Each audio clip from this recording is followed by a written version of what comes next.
नमस्कार, स्वागत है आपका। आपके साथ मैं हूं अमित गर्ग शुक्ला। पश्चिम केरल में पहला चरण 19 अप्रैल को है, जब 8 सीट पर प्रत्याशियों की किस्मत ईवीएम में कैद हो जाएगी। लेकिन इस बार सिर्फ प्रत्याशी ही नहीं, बल्कि पश्चिमी उत्तर प्रदेश के कुछ सियासी घरानों का भी इम्तिहान है। पीढ़ियों से राजनीति में सक्रिय इन परिवारों के वारिस क्या सियासी विरासत को बचा पाएंगे, इसी पर आपको एक रिपोर्ट दिखाते हैं।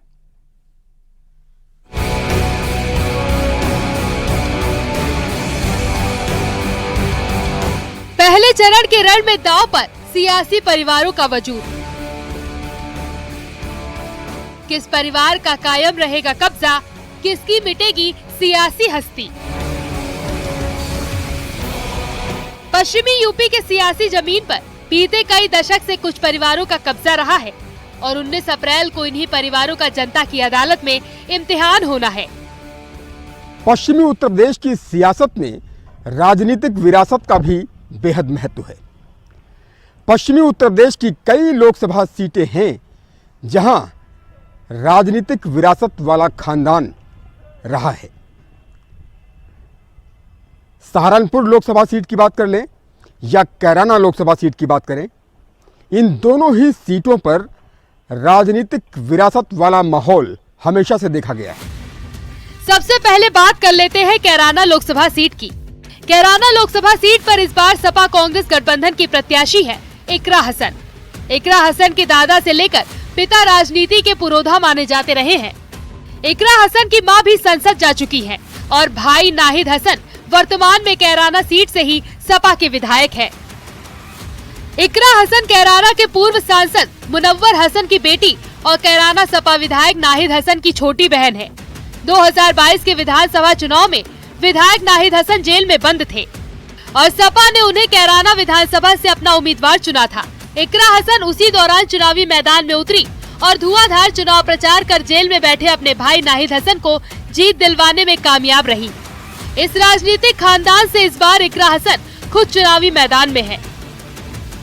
देखिए, चुनाव तो सभी पार्टियों से कंपटीशन होता है और जब तक परिणाम नहीं आते तो सभी लोग इसमें चुनौती है और चुनाव हम लड़ेंगे, लेकिन किसी से हमें खतरा नहीं है। हम इंशाल्लाह चुनाव जीतेंगे। अगर 40 साल से वो लोग हैं तो कुछ ना कुछ तो किया होगा। इसका जवाब तो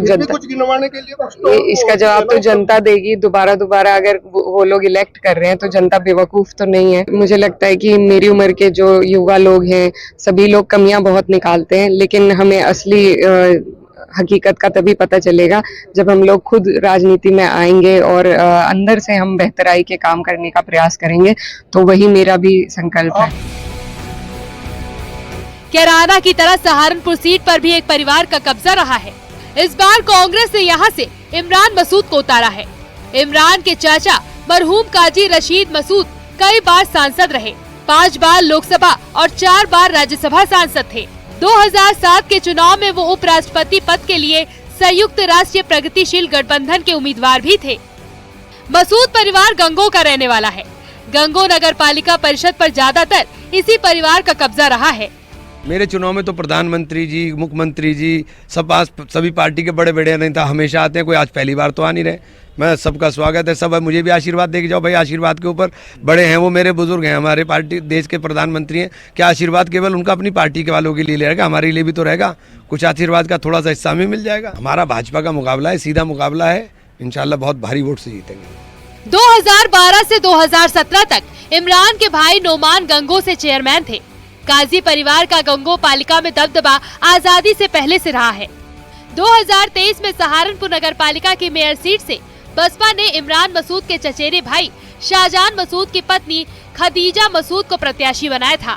खदीजा मसूद रिश्ते में इमरान की समधन भी लगती है।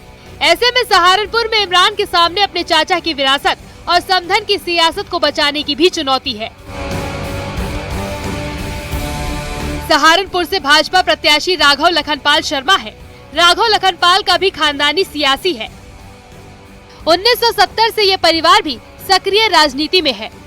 जनता का समर्थन खो चुके हैं ये सभी राजनीतिक दल और इसीलिए वो लोग बौखलाए हुए हैं, घबराए हुए हैं।